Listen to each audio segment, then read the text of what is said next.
The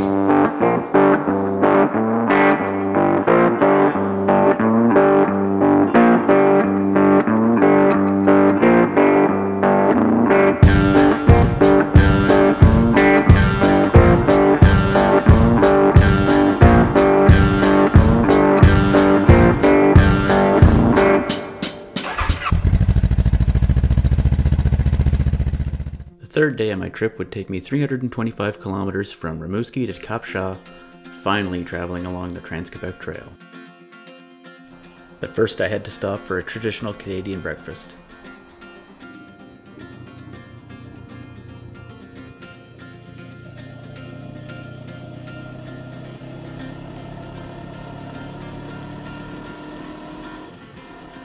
The road south of Rimouski quickly turned into rolling hills through farmland, and it wasn't long before I was able to check out a very impressive waterfall.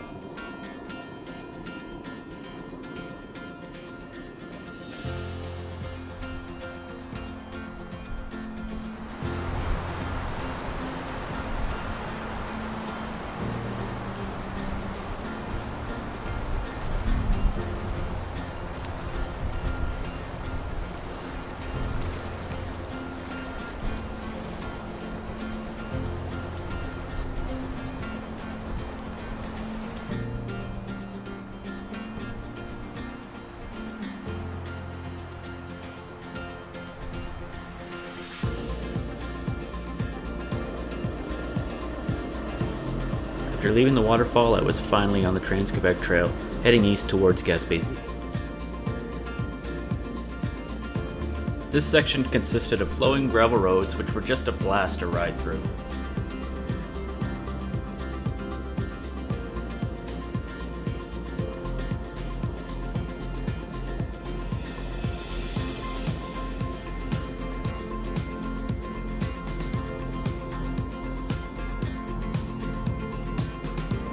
I can't help but stop and admire an old abandoned house.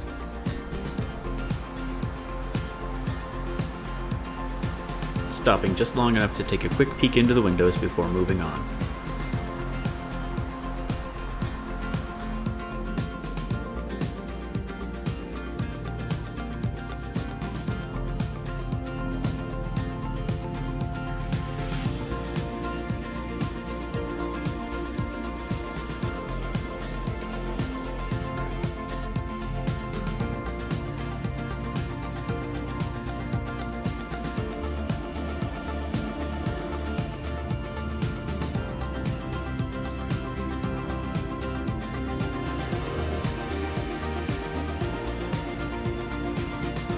The trail changed back and forth from regular gravel roads to logging roads until I finally got on a dirt road next to a river where I was able to stop and admire some fly fishermen.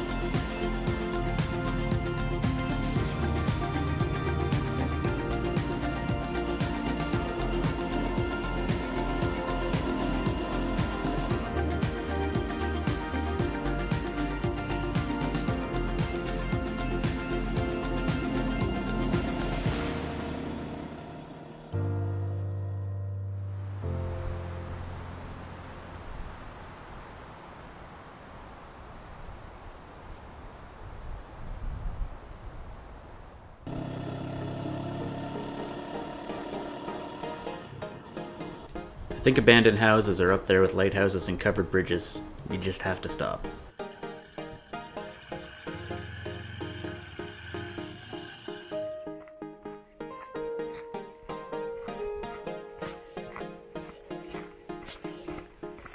A short 10-minute hike from the road brings you to the Team A waterfall. Well worth the stop.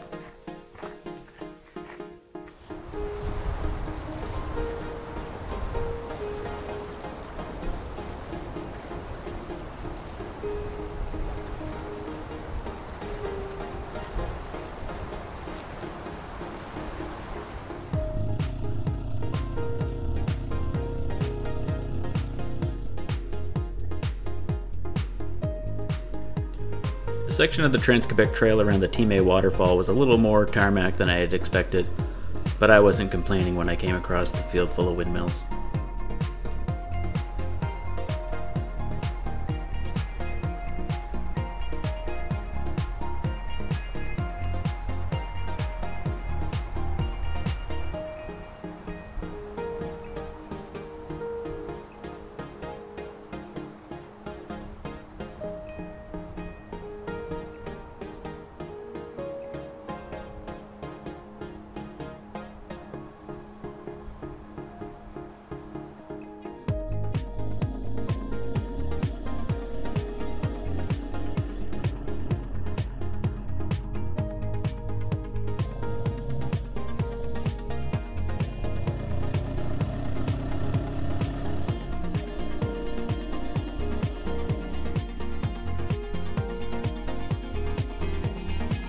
Not long after getting back to the dirt sections of trail, it was time for a pretty intense hill climb.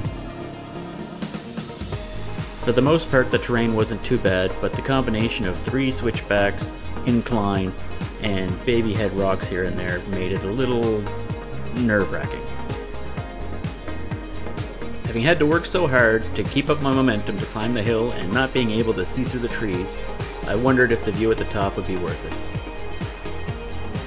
It was.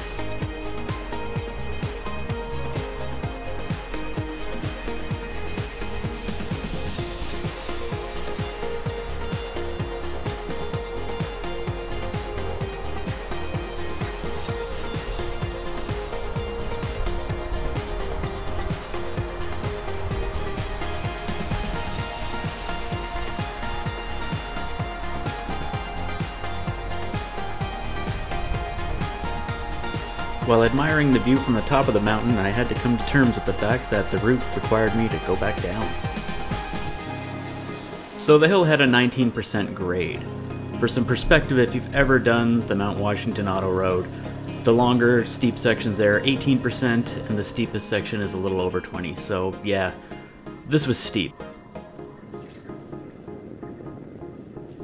And I was pretty happy when I made it to the bottom. Oh, thank God. Made it! Yeah! Yeah, and I'll drop it at the stop sign.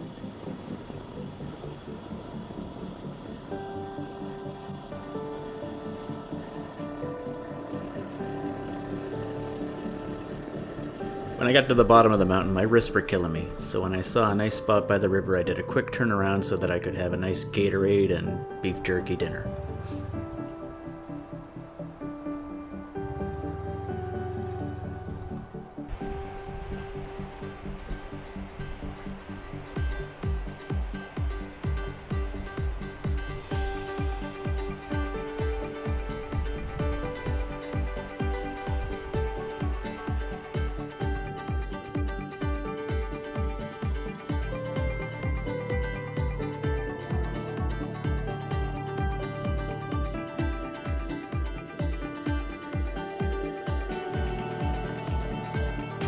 Had I not just taken a long break at that river, I would have definitely spent more time admiring Lac Matane.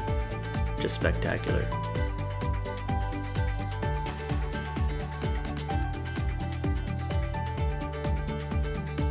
Shortly after Lac Matane, it was time for the second hill climb of the day.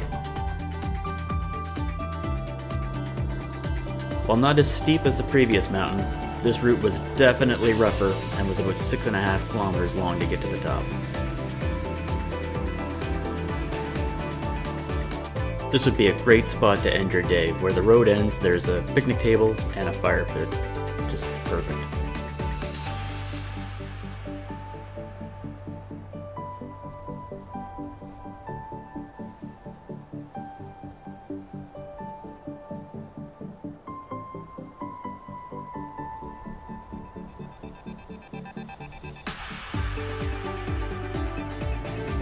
The final section of the Trans Quebec Trail that I hit this day was through ZEC Cap Chat. This section was just an amazing dirt road that followed and crossed rivers and was just a blast to ride through. It was definitely a highlight of the whole trip.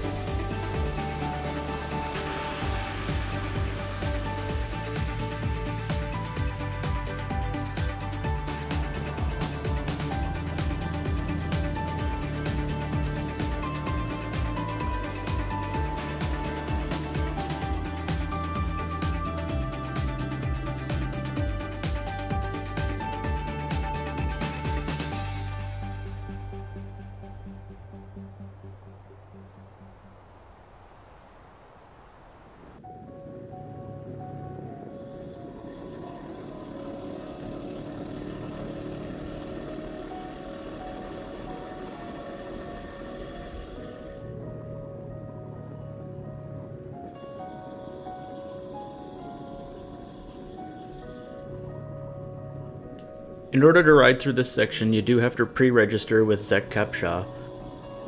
I found the easiest way was to call the number from their website, and the woman there was more than helpful.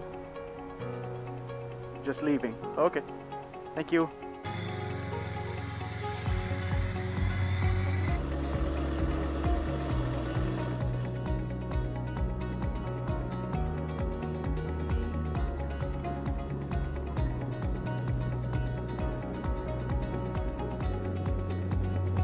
After leaving the ZEC, it wasn't long before I got back to pavement, and I have to say that I might have been a little excited to have nice, smooth, twisty roads through mountains.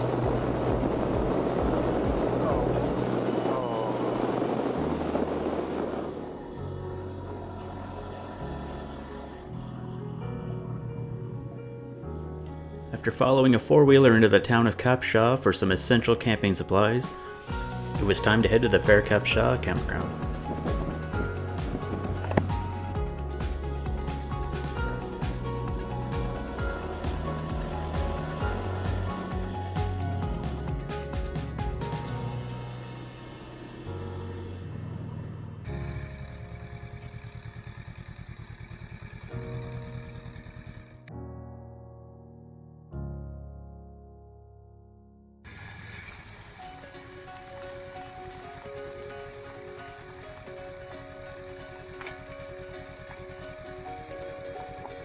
I can't recommend this place enough. My campsite was right on a cliff, on the lawn of the lighthouse, overlooking the St. Lawrence River. Just awesome.